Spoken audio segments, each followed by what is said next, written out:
with Jonah Mixon-Webster. My name is Dawn London Martin. I'm the director for the Center for African American Poetry and Poetics, call it CAP. And CAP's work is focused on what we discover or know differently in the creative act, or the act of making.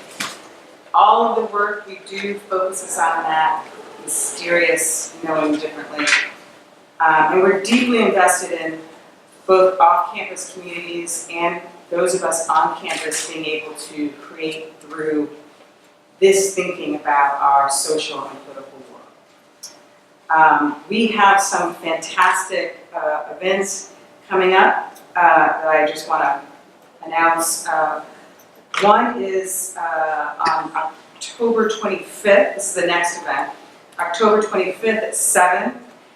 It's called The Black Ecstatic, an evening of poetry and film. It's curated and moderated by CAP fellow and astonishingly brilliant poet Ricky Laurentis.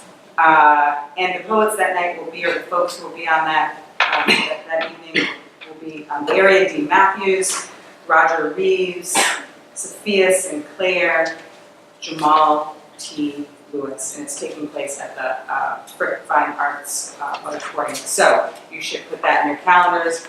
Much further into the future, but you should definitely get your tickets if you don't already have them, because this is a ticketed event. Both of these events that I'll announce are ticketed, but they're free. So you have to go online and reserve your tickets. On November 15th, the United States Poet Laureate Tracy K. Smith will read. And on March 21st, I know it seems like it's forever in the future, but you should definitely get your tickets. Carrie Mae Weems, the MacArthur Genius Award winning visual artist and poet, Claudia Rankine, who also won that Genius Award, with Carrie Mae Weems and Claudia Rankine, March 21st. And both of these events will take place at 7 at the Carnegie Library Lecture Hall here in Oakland. That's it. I would like to introduce our own Lauren Russell, the Assistant Director at the Center for African American Poetry and Poetics, who will introduce Jonah. Thank you, and welcome.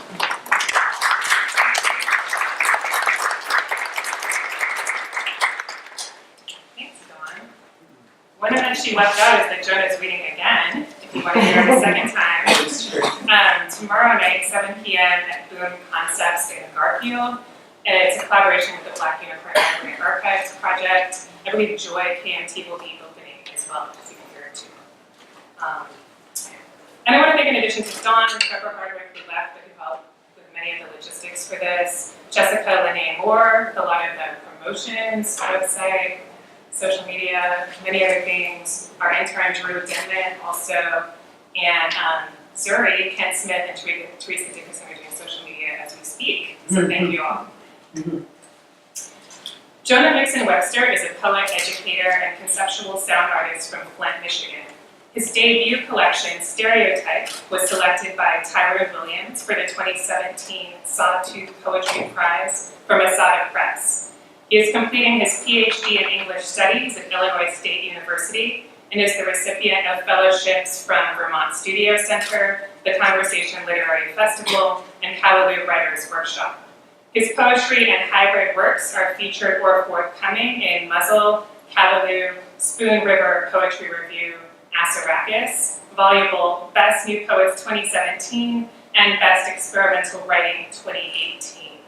He is 1/6 of the Detroit-based multidisciplinary Black Arts collective CTTNN Club, Can't Take These Niggas Nowhere. So you all heard, or some of you heard from my fantastic students in the studio in African American Poetry and Poetics class earlier this evening. Last week, my class had a lively discussion of Jonah Mixon-Webster's collection, Stereotype. At some point, I noticed that only the Black students were reading the word nigga aloud, while some non-Black students were instead substituting blank wherever the word appears, which is a lot. Eventually, I asked why everyone was not reading the text as written. Some were afraid of how their classmates would take it if they spoke the word aloud. I think the way he is using the word is meant to make non-Black people uncomfortable, one of the white students offered. But I would argue that stereotype is not intending to make non-Black readers uncomfortable, any more than Stein or Bronte intended to make me so. Stereotype is simply not oriented around their familiar compass. That the book forces every reader to engage with its own terms, on its own terms, is revolutionary. That it pulls the revolution off successfully is genius. In his author's statement on the Ahsahta Press website, Mixon-Webster writes, I'm gonna keep it buck. I've been a nigga my whole life. My nigga's been my niggas my whole life. My daddy and brothers are all niggas. Sometimes my sisters are niggas, and my homegirls. I meet a new nigga at least 10 times a day. All my boyfriends were niggas, and my husband probably will be too. Where I'm at and where you are, niggas are created every day. The word status in my life comes from hearing it at every crossing of my existence, and in context with various and almost always conflicting ends. This quotidian phenomenon of nigga synthesis and the inherent dangers on both sides of being a nigga is what gets most niggas caught up. It's what had me facing 2 counts of resisting a peace officer. It's usually what gets most niggas killed. The versatility of the word nigga, simultaneously signifying home and risk, underscores Mixon-Webster's versatility as a poet of phenomenal range and superlative skill. He moves dexterously from the hilarious reimagining of the Sisyphus myth, Black existentialism number 13, the myth of Nigathus, and searing parody Twitter fingers in response to the conceptual poet Vanessa Place, to the overheard conversation of, in the figurative I respond, this shit be killing me, to intimate lyrics of Eros like, I'm juking with another Black boy, and violence like Psalm 66. In existentialism number 12, The Bad Nigga Blues, Mixon-Webster uses Steinian repetition to interrogate the book's favorite term against the backdrop of a blackface minstrel tune, while, based on actual events, the real nigga attempts to survive the apocalypse is a documentary excavation of the broader crisis. By placing the word nigga at the center of the text and spinning it in a plenitude of surprising directions, Mixon-Webster has wrested center stage from the great white canons and comforts, the ancient Greeks, the white conceptual poets, the indifferent government pamphleteers, the cable news networks, even the most conscientious white progressives who would be much more comfortable saying blink. And swerve the lights to focus on what has always been central, Black lives and speech at the heart of a popping, careening, stumbling, scatting, falling, diving, and deliberating text.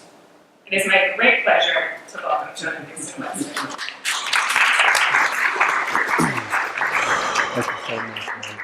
All right, thank you so much, Lauren. Thank you so much, Dawn, and everybody here at CAP and at UPIT for inviting me, bringing me out. I really don't want to preface too much. That was a lovely, beautiful introduction to the work. I don't know what else I could say that would add to that. So let's get into these poems.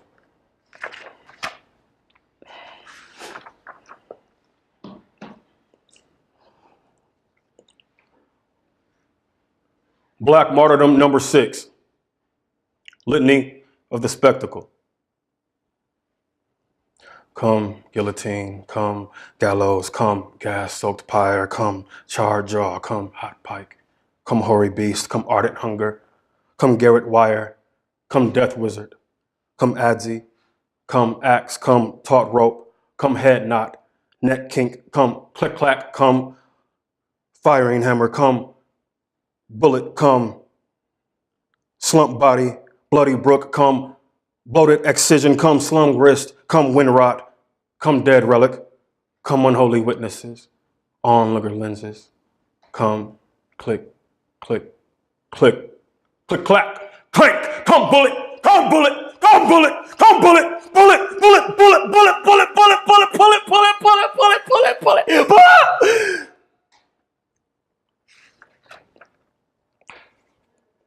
Black ontology number 5. Black as if always the blues of a stridulated half note. Night gristle. Locust chirp. Bold neck. Wax lips. Wet stain. A body thronged hard and buried in the open light. The root of it, dug up with a mouth, stretched, reaching to scratch the noose from its neck and give everyone a song.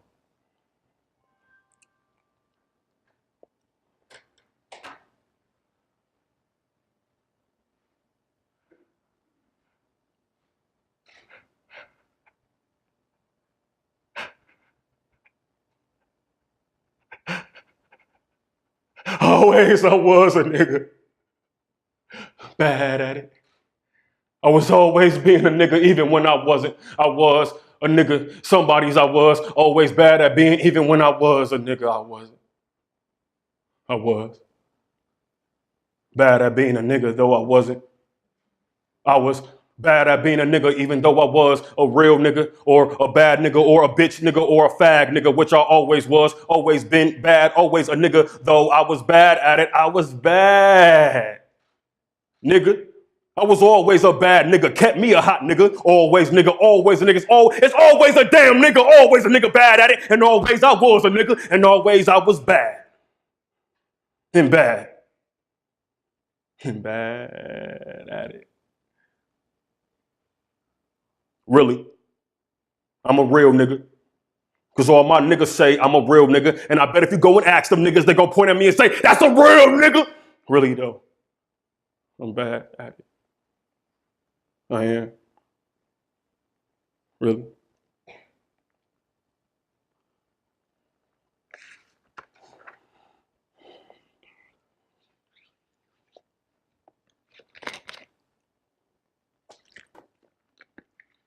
In the figurative, I respond, this should be killing me. And these are the reports. All right, so look, this is what happened. Old boy knocked a loaf of bread out of dude's hand up at the mini mart. These two niggas started arguing, and then old boy left, came back, and then shot off dude's head like 12 times. Nah, cuz, ain't nobody seen pretty with that shit, cuz. Right, but I just want to know who called old boy and then told him that dude was up at the store. Yeah, cuz. It was all over folks. This was some Kim dog, cuz. Wait, but listen, I don't want them to do nothing to that boy mama just to get at him. That's my friend. She do my nails and shit. I would hate it. I would hate it. Yeah, they killed his little sister the next day at the park. Shot 4 of them. Yeah, kid. They killed 4 of his people. They killed his little sister, his 2 little kids, and his brother. Wait, I ain't hear about that. Oh, y'all ain't hear about that? Yeah, and they blew that house up on Cherry Line too, kid. Right, they blew Granny house off the fucking map. Yeah, shit ain't sweet around here, kid. That's why you gotta be careful of who you touch. Right, because people got family and shit. It's ugly out here for y'all, Keith. $100,000 wanted dead or alive. Right, kid. I mean, you can see his body right there, kid. Hanging. $100,000?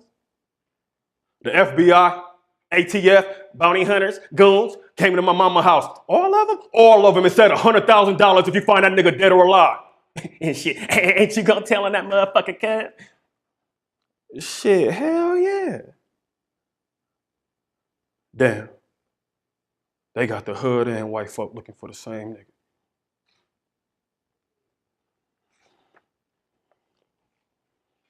Everybody got a pistol. Everybody got a 45. And the philosophy seems to be, at least near as I can see, when other folks give up theirs, I'll give up mine. Gil Scott Heron. Gun. Paranoiac number 5. Hoplomania. The gun appears at a gathering of little niggas in my driveway. The gun appears with a pearl handle, in silk, in a lockbox inside my mother's headboard. The gun appears on the belt of a middle school liaison. The gun appears in leather atop my father's woven wood placemat.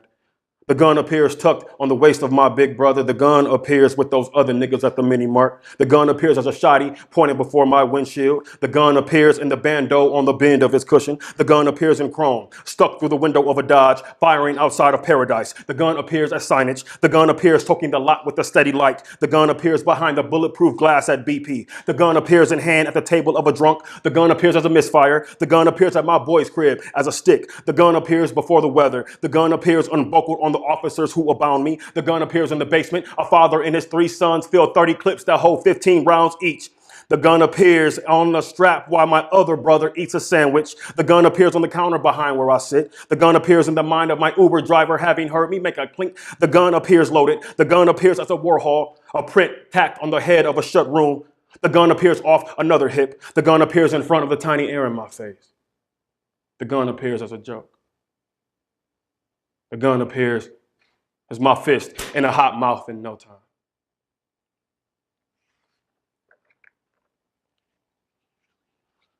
Twitter fingers. At a conceptual poet, artist, whoever, after going with the wind. Ooh, so I was guessing you can still be anything you want, her missile. Go on and try on the skin of some of us.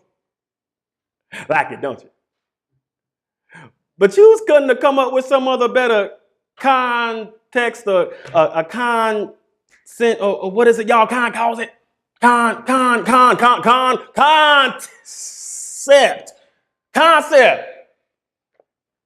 And you said you was trying to show you wanted us to see what?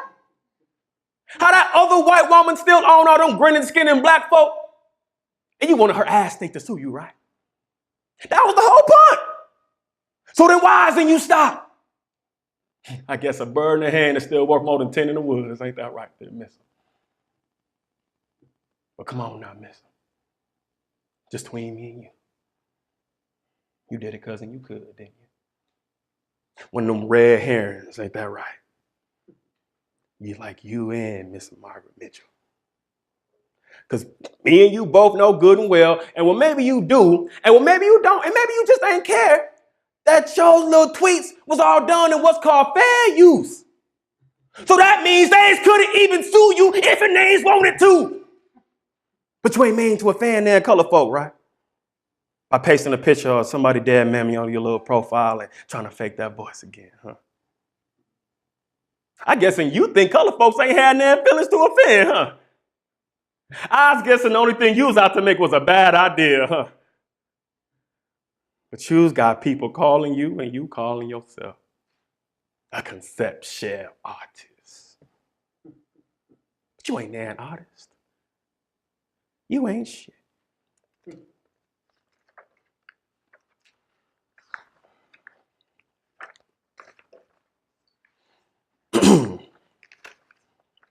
Psalm 6:6. And this is how a young nigga finds manhood, at once constructed and crushed into the body on his back. Drunk cheek to burnt floor, ass wet on fire and lifted toward the sky. Of the den, a circling of waxwood laths, the circle of his face slopped shut. Sodden, rugged scratch of skin, no sheath, but slick. Not ghost, but gone. And the big homie thinks it is better like this. The mind of the boy, tucked in the black middle, his mouth muted in the liquid smoke of his body, so even if or when he comes or wakes, there won't be any proof of the undoing. Beyond, basement party on hush. Beyond the hips record of bent. Beyond nothing. Not the hand cupped down on his neck, not the boxers lobbed, not the throat snuffed, not the picture of one's mother on the wall watching, not the mother crying with her boy crying, not the young paper flesh ripped, not the bed he's made to swim in.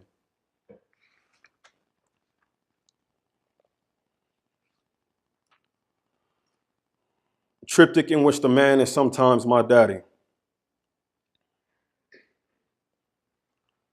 In the first dream, the man runs past, dropping a black feather. He stops, turns back on his heel, leaning to pick it up, places it inside of my front pocket. My hands do not complicate the matter. In me is a hard edge clapped with rain. What I am, he says, is the thing he wouldn't have. When I pull it out, I am a fallow child. In the next dream, the man runs past, dropping a black feather. He is a crook and makes me swallow it. He opens his jean to the light until I bend, until he is well bricked inside the mouth that makes me. He swings my jaw with the bell of his hips. My head lies back into the knock. What is there causes me to look up, and I catch a dent of air in my chest. This is how I learned to say, water. In the other dream, the feather is a headless bird, and I am face down on the bathroom floor. Nothing is lit. The man's face bears the shadow. He takes me by the meat of my collar, turns my ear over to say a quiet thing. In the next instance, he is the only one erect, and the cutting opens a door in my gut, aping what's already in two. The ugliest nigga I know is the ugliest nigga I seen. In the half-shine picture refracted by the glass, the sputtered window captures a Negroid catalog. Back neck, black, a flag of naps, black earwax, black folliculitis, black would-be empty holes in the eye, black elbow and elbow, knees black capped, black hand bones like that nigga been digging coal barehanded, black patchy crust from ringworm or some other alien, alligator skin, the brother says before the fade. The brother's mama yells, "Loose scalp!" Says, "Yo mom, yo daddy got it too. Y'all in them heads." Once, a whole school bus full of fifth graders clapped and sang Parliament's Flashlight because light-skinned Brittany said his big forehead reflected the sun like, obviously enough, a flashlight. And that nigga ain't say a word.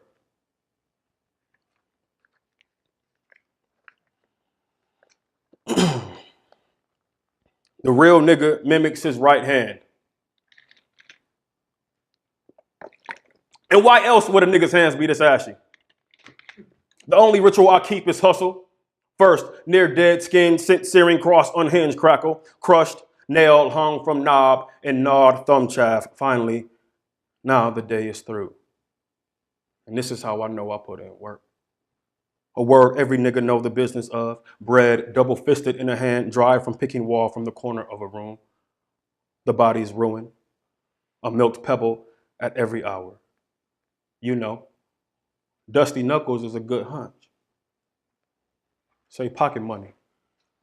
Say back rent. Say a chicken in the pot. Say. Look at boss. Now my hand's just as white as yours. I'm gonna clean it up, I will.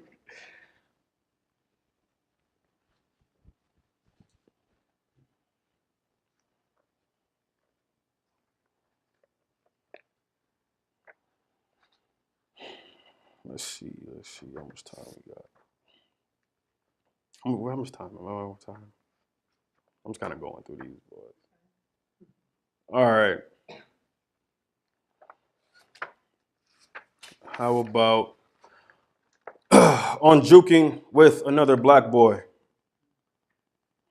for Denez Smith?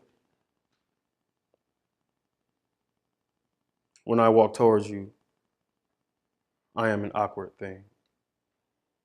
Up top, too thick, too lanky on bottom. Here, I might whine too slow or too fast. Forgive me if I give you my own beat to break to. If you smite me in the revel of sudden sweat, in the ghost of it coming off. Now, let's call what our bodies do next a prompt. Do not pardon the grind, the almost fall, the almost fail of my thighs boomed heavy with laugh. There's a switch. There is music I can no longer name. There was an ache in my middle throat as I sang in false. And you heard it. You hummed it too. Let the sound gape to land on my chest. Let its light flit in the moon rush. At that moment, you call my arms a gate to any room. And I say our touching is the birth of some star we couldn't see.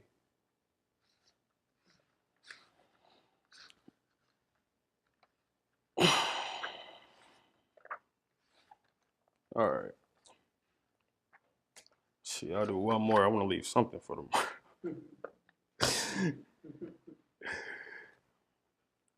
Excursus, a reverie. Light tricks itself from the rim of my sleep. A drink hangs my head through the gap of a thin bottle. As if for no ordinary reason, two blackbirds collapse into the hem of this horizon. Now the sudden weight of it, the thresh of my belly, blunt puckered in the sun. With no hum nor cloud do I come to you. O object of your too soon body. O muscle of my timely end. If I had more in me, I would leave this thing here.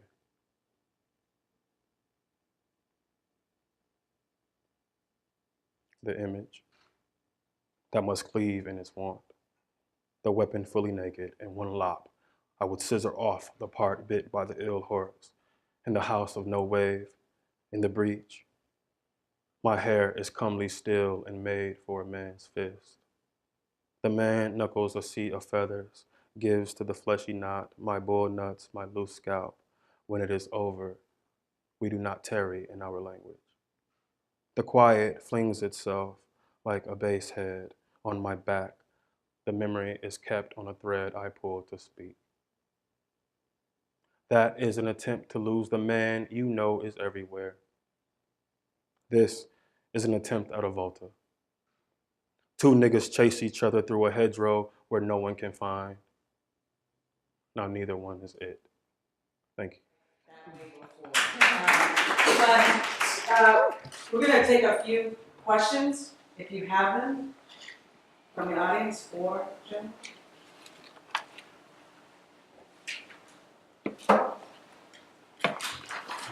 Yes.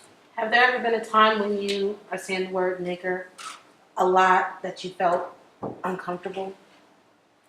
Oh yeah, I have an ambivalent relationship with it, so it's like I always carry it.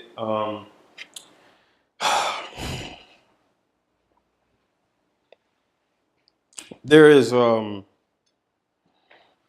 once a kind of like, I don't know, it's weird. It's a very, very difficult thing. So the word nigga going from the pejorative, like the negative connotation, to like a positive through this like what they would call like an amelioration type thing. It's at once like illusory and it's also actual. And so in both the illusion and the actuality, I carry it at the same time. And it's so it's a very ambivalent uses of the word. So every time I use it, even when I use it in everyday language, I'm very, very aware of the history. And I'm also aware of the futility of it ever being separated from the word nigger, and also the futility of it being actually, ever positive or ever, this phrase or this term of endearment, right? It's futile. It's futile for us to think of it as as complete, as whole, as intact. Always is that way. The history, you can't escape its own history. I think of the word nigga as a shade. I call it a shade in an essay I wrote about it. It's a ghost. It moves like a spirit. It actually it affects the spirit, I believe, in everybody. It conjures something. And so I'm always trying to think about what is it that's being conjured at the moment. And what's being conjured is this like this very dual nature of the ghost itself. It's moving and it's striking everybody at the same time through both the history and its futurity. So yeah, it's a difficult time. I'm always uncomfortable when I say it, even when I'm most comfortable saying it. Thank you. Jessica, and then Jessica, yeah, I'm Jessica. I noticed that when you're reciting or performing more intimate poems, that the register in your body and your voice changes. And I want you to talk more about that. And I also wonder, like, what moves do you make on the page to like communicate that change in register from like intimacy to the more vocal and like an auditory sense? That's a good question. I think so the pieces of the pieces that I have like kind of memorized or like quasi memorized, something like that. I think I feel it deeper, and I it's actually an embodiment. It's a full more of a full embodiment than just like a reading it off the page, and then trying to navigate that relationship, and during a performance. I come from a kind of like spoken word performance poetry type tradition, poets theater type stuff. So also in like somatic processes, somatic writing. A question came in this collab about about like the somatic exercises that I do, and so I think so memorizing, getting the intonations, getting the inflections, working with that allows the performance of the piece to actually be like a somatic exercise in itself. So I have to feel it fully in my body to then move the language or have the language move me. On the page, these poems are very flat. I'm not really interested that much in trying to. I mean, some ways, the text is kind of performative, but kind of thinking about the concept of the stereotype, it's a flat, very flat 2D impression placed on bodies that we know have more dynamics than that, and so it's always a thing of how do I work with the 2D and the 3D at the same time during the performance. So just as like you stereotype someone in everyday life, you flatten them.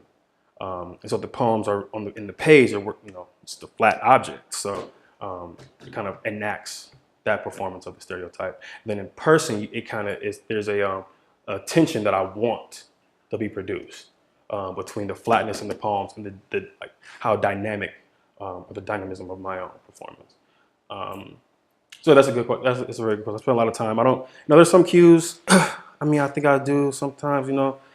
Capitalization, or I might change like the font size, something like that. Like in the first poem, the font size will change a little bit, but it's still very, very flat. Very, very flat on the page. Thank you. This is another question about niggas. There's a line, I think, in the artist statement that something to the effect of some of my sisters are niggas. I just wondered if you could talk about gender a little bit inside the word. Inside the word nigga? Yeah. Well, it's very interesting because the word nigga, in some ways, I think it's more commonly used to refer to a type of like maleness or malehood or male body.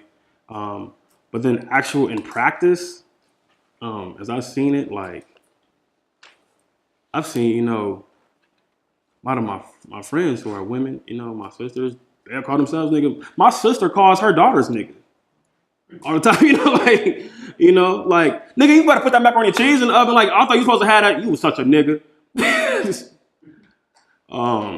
And so I think because of that, I've started to realize that nigga is actually genderless. That's a little genderless. Especially thinking about, the ways in which, even black people, black women get caught up in the, in the swing of that word. Both in a, historical sense, because honestly, like just all black people just get lumped in just niggas. If you were black, you were a nigga. Or first you were a nigger. If you were black, you were a nigger. And so nigger itself was even kind of like, has this gender fluidity to it in the way it's used. Even the way, it was used to, sometimes, you have like nigger woman or nigger girl, type things. You could hear, some historical references used in that kind of sense.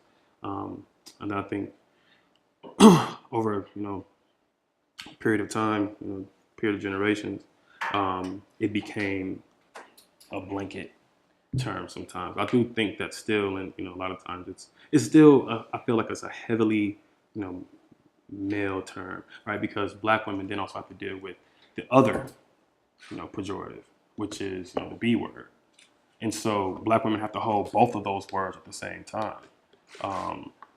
As far as the way in which they have to resist, resist stereotyping, resist, certain types of just erasures of identity. That's a great question. I thought about that a lot. I thought about the question. I just think about that. I think about that a lot. Is that good? Is that all right? I mean, the answer, it kind of like, did it kind of like get to something? I don't know. Did it get to something? We have time for more questions if you have them. No. Can I ask another question? Come on, yeah. Yes, ma'am. At one point, I thought, before I started this term, I thought that I knew a lot about poetry until I got into Miss Dawn's class. Mm-hmm. And realized, I thought I did till I got to Miss Dawn's book. Wait till you get to the book. I'm like, I don't know shit about poetry. Poetry can do that? Okay. But then I realized that I didn't.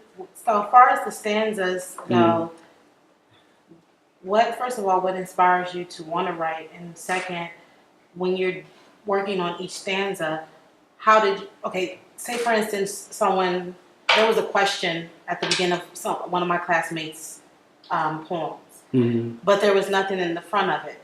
How do you figure out what needs to come before that question, or what comes first in the first stanza?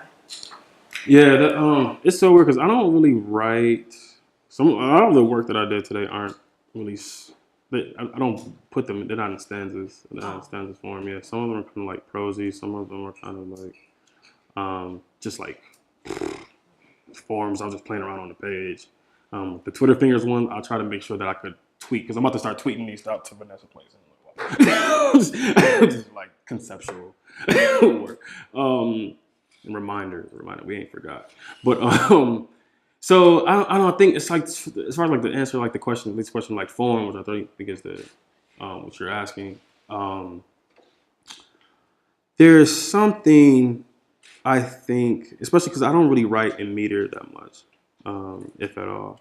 But there is something about just playing around. I'm really into play. Like I just, I play around and I just kind of see what sticks. Like sometimes, like in my notes or in my drafts for some of these poems, they go all over the place. The Real Nigga Mimics His Right Hand was originally like actually 3 stanzas, and now it's only 1 stanza. I caught on like after you get to the part, now my hand's just as white as yours. That's the end of the poem for me. Like so a lot of times, you're thinking about like what lands. And something kind of land. It's also really concerned with, I was concerned with the turns, the turns and the voltas, because that's almost like sometimes they can be 2 separate types of, elements or properties in a poem. And so if a line can turn something, either conceptually or lyrically, then I'm usually like, I want to, sometimes I privilege that. I privilege, like a turning type thing. Sometimes I privilege it in the sense that I put it at the end. I may, in the actual kind of sense of a volta. And I want the turn. I want the turn to appear. Studying with the poet Vivi Francis, when she was talking to us about form and like how to structure the poem, and she was using it was it was a great one of the things I always remember. She's like, you want to give it like a little bit, or like kind of think of the phrase or the statement a line can make, or think of like the symbols or what else did she use, the image that you're concerned with or you're interested in, and you start it lightly and then you go away from it. And then you tap it again, you come back to it, then you go back to it, and then you bring it back around. So I'm usually thinking about that kind of recursion a lot of times, especially since the collection itself is so preoccupied with repetition. And so I'll start with an image and then I might digress. And I'll try to come back to the image, then I digress from the image, and I come back to the image, and I digress from the image. So that's how I kind of pattern or think through the form of the poem. I think primarily through the image. And then I think of how to work the image through this kind of recursive mode through the form itself. I'll ask the last question. Why are you standing on your jacket? Oh. Well, I was saying because I was trying to have it, I wanted it to catch most of the baby powder. Oh. Yes, last one. My question is about the baby powder. Oh, okay. So, you've already talked a little bit about performance and the body, but just thinking about that moment of when you held your hands up and they had white powder on them. Are there moments of, and so like the reaction in the audience was kind of like, oh, you see you do that. So could you talk about the ways that the performative sometimes, at least, you know, from where I'm sitting, can be structured by moments of surprise or interplay between even the audience and, or maybe are there any sort of interesting moments of interaction that you can recall, or moments where you even sort of surprise yourself? Because no reading is the same, but especially some of the things that you're doing with stereotype, right, and dynamic tension, that's even more the case, it seems. So. Yeah, no, that's a really good question. I literally just came up with that like a couple weeks ago. Because I was watching, like, you know, like the Dave Chappelle got the Ashley Larry character, and they was shaking dice, and then you shake, before he blowing on dice, and all the powder because he's so ashy. Then I was like, well, this poem was about being ashy and, you know, having to labor and, you know, like because a lot of times, you know, you have other black folks that'll be like, why are you so ashy? Or, so, you know, even your family, like, why are you so ashy? I just got off of work.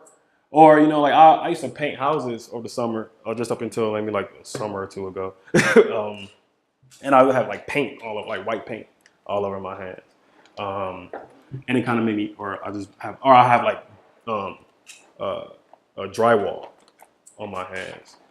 We used to restore like decks and houses and stuff like that. And so I started thinking back to that stuff, and I'm like, how can, like, maybe that's, you know, can work in there. And so that's the first time I've ever done that performance this way. Other times I would just, you know, put the hands up and, you know, kind of mime it that way, like the, you know, kind of minstrel kind of enactment. So I'm always looking for like points of departure, or like points of entry. It could be kind of a point of departure for the performance. And how the text, how there can be an echo, all right, you know, in what I do with my body and what the text is suggesting to the reader. I'm not gonna lie, it's kind of hard to do it sometimes, just because, you know, you get indoctrinated through, you know, performance, you know, theory, and just performance studies and just performing period, that you think that a performance has to go a certain way, and it actually leaves no room for surprise. And I'm also very, very very interested in improvisation. And so I'm like, how can sometimes I'll try to let it go, try to let the performance get away from me, or let the work get away from me in some way, so it can allow moments of surprise. But yeah, sometimes, I don't know, sometimes I'll, like like when I'm like, hold my mouth open, like, you know, type thing, that's kind of happened by accident, because I was thinking about the poem so much that I just started crying before I read it. And then so now I kind of like try to get back into that space. I try to like meditate, you know, into it, you know, thinking about, you know, as if I was, being held open like that. And then it's just also another like an image from the book. That goes that. Thank you. That's a really good question too. One more round of applause, please. For Thank you all so much.